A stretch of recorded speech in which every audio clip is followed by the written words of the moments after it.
How's it going, everyone? My name is Mario, and this is the final lecture for Geology 101, Oceans. And this final lecture is actually going to deviate a little bit from the general topics that we've gone over thus far, which were primarily geology. And in this last lecture, we wanted to kind of round things off with a topic that pertains overall to a generalized earth science knowledge base. And so we will discuss the basics of oceans, ocean waves particularly, and how they affect us geologists in terms of geomorphology along beaches. And all this is an effort just to kind of have you guys leave this class with, again, just a bit more knowledge than you came in with. And hopefully us being San Diegans, this will pertain to your everyday life just as much as the rest of our geological topics have.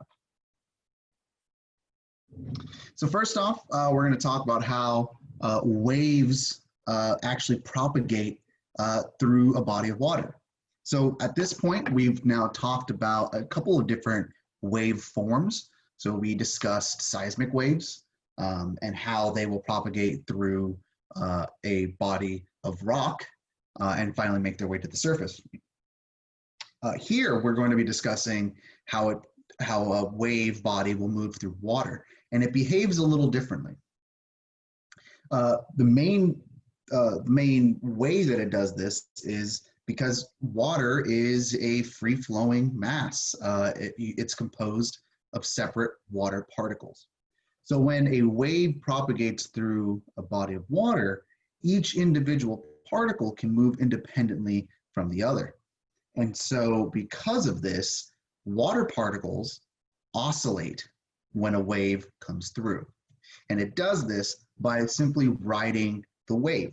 So if you have a freestanding, a geographically positioned particle of water and a wave travels through, it won't necessarily just be dragged parallel to the direction of the wave. So let's say you're going, a wave is propagating east to west. The particle of water won't simply just be carried east to west. Instead, what you get is an oscillation effect, wherein the particle of water will ride the crest of the wave and then ride the trough, and then ride the crest and ride the trough in a circular clockwise or counterclockwise fashion. And in so doing, you get these essentially relatively, not permanent, but you get these particles of water that will stay in nearly the same geographic location and simply oscillate up and down, kind of like you see a buoy doing in a certain situation. And this is just simply talking about a wave, right? Not overall currents that will drag things laterally for quite some distance, but simply just one single wave rolling through an area.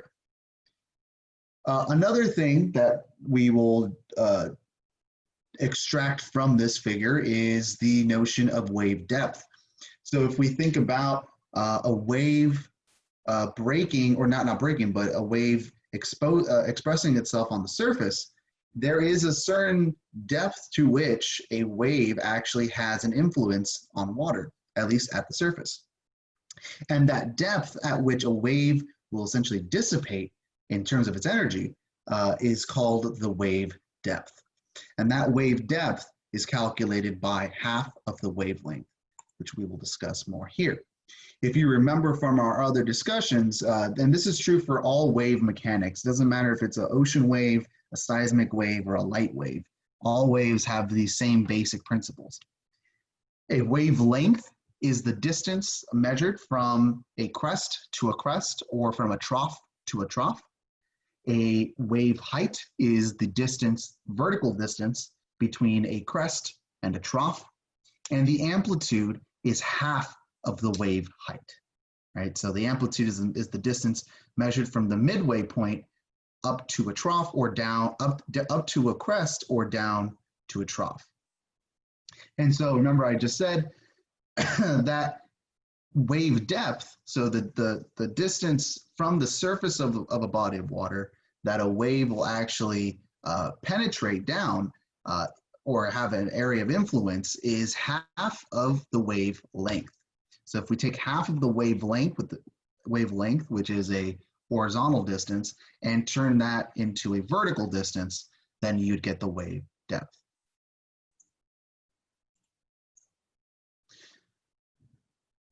Now, what happens as a wave enters a surf zone, or as it enters, as it reaches the shore? Well, that wave depth, the depth at which a wave has a certain area of influence in terms of expressing it on the surface, that wave depth will eventually intersect with the actual sea floor. So in very deep water, you don't have this intersection occurring. So you simply have a deep body of water, and the wave depth is at a certain depth and will not interact with any other material, simply allowing minor disturbance on the surface. However, as that wave depth now intersects with the sea bottom, you will narrow the amount of water that amount of energy can now be expressed in. And so when this occurs, when the wave approaches the shore, that's when you start to see bigger and bigger waves being expressed on the surface, to a certain point where when it enters the surf zone, as it's called, you start to see waves break, right? They grow too tall to a certain point that they can't sustain. The physics just doesn't work anymore. So you have a break in the actual wave until you finally reach the beach. Now, once we reach the beach, this is where wave action can have a high impact on the geomorphology of the beachfront. And we won't go into the details and the nitty gritty, but in general terms, when you go to the beach, especially here on our California beaches where we have a lot of sea cliffs, you'll typically just have the shoreline. So the actual contact between water and the beach, which will change depending on the time of day. If it's high tide or low tide, that shoreline will translate up or down. Then you have the actual shore face, or it can also be called the near shore, or the front shore, the front face. And this is essentially the frontward facing slope that is in front of the beach, in front of the water, that takes all of the main energy from wave action. So this is also called the swash zone. In the back shore, or in the berm, this is where you're pushing all of this material into a more stable position in the back, and this will only get really influenced in storm events or in extreme high tides. So the berm begins to build in a more stable environment near the back shore, and this is typically where you'll have your coarser sediments. Behind the berm, you'll typically have, here in California, your cliff. And the berm and the cliff interact at something known as the shoreline angle.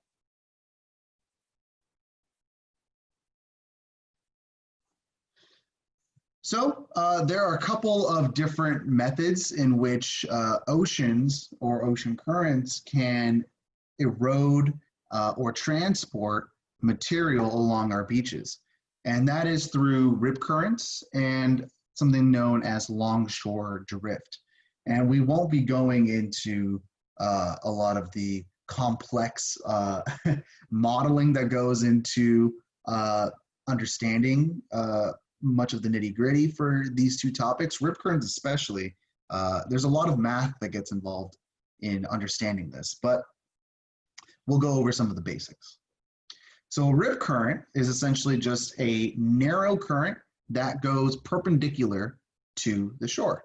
So if we think of you're standing on the shore, a rip current will have the potential to come inwards towards the shore and then suck outwards to out into the ocean. So these are highly dangerous for a lot of beach visitors, people who are surfing. These are the currents that will typically drag people out to sea. Longshore drift, rip currents are typically very high energy in terms of the actual suctional force that they can provide. Longshore drift is something that we see on a more regional scale.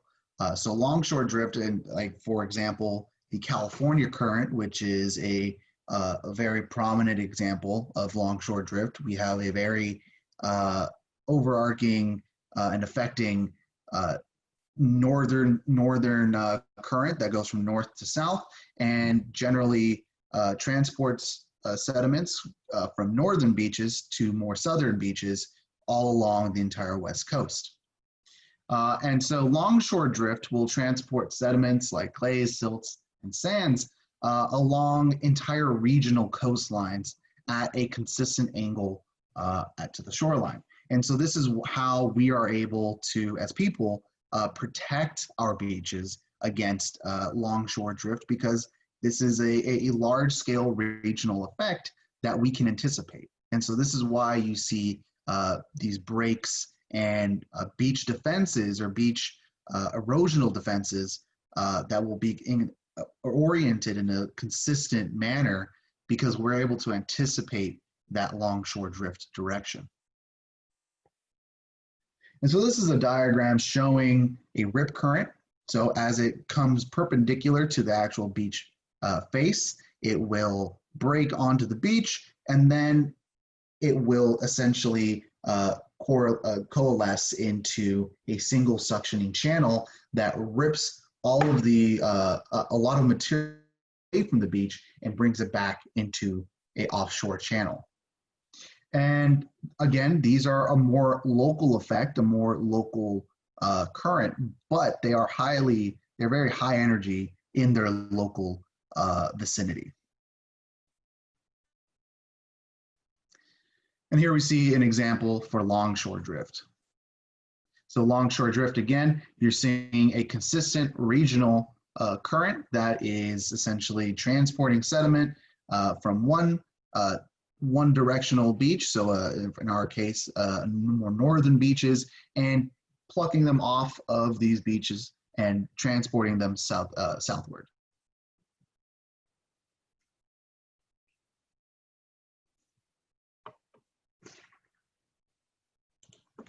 Besides just erosional and the transport of sediments, we also care about how the ocean affects geology, because much of geology, much of the Earth is submerged beneath water, and this includes fault zones. The most common type of fault that we usually see triggering tsunamis would be dip-slip faults. So that would be your normal faults and reverse faults. And when one of these is triggered, you're not just displacing the seafloor, but you're also essentially creating a displacement of water. And if this is large enough, and we're talking on very large scales here, typically along some major plate boundaries, then you will displace enough water that would trigger a massive surge of energy. So essentially triggering a large-scale wave. And when this occurs, this is a disastrous effect. This is what we call tsunamis, or a seiki. And these are a few of the most notable tsunamis that have occurred in historical time, at least, that we have good records of. Most notably, the 2004 earthquake that affected much of Southeast Asia. And this one is the most devastating in recent memory. Going back, you can look at the 1998 earthquake that occurred near Papua New Guinea that triggered that tsunami. Another one in the Philippines. And what you'll notice is that a lot of our major tsunamis are occurring near some of the near or on the major plate boundaries. So if you look at most of Southeast Asia, you have major subduction zones, Alaska, Japan. So these are all plate boundaries that are dip slip in their main component. So this is a photo of Sumatra, 2004, and there's a link if you guys want to see some of the effects of this terrible tsunami that affected millions of people in Southeast Asia. And this is the one from 2011 in Japan that caused the nuclear meltdown in Fukushima. That was another one of our most destructive tsunamis in recent memory. This one actually affected even the coast of California. We had small surges off the coast of Northern California and Monterey, and also in Santa Barbara from this very tsunami. So they can travel quite a long distance.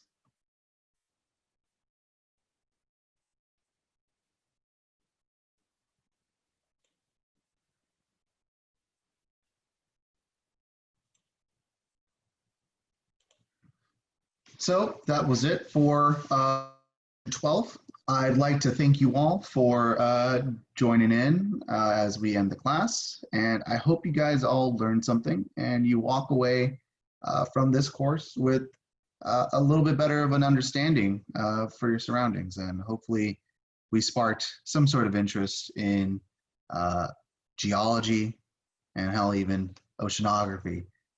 That's the ultimate goal, right?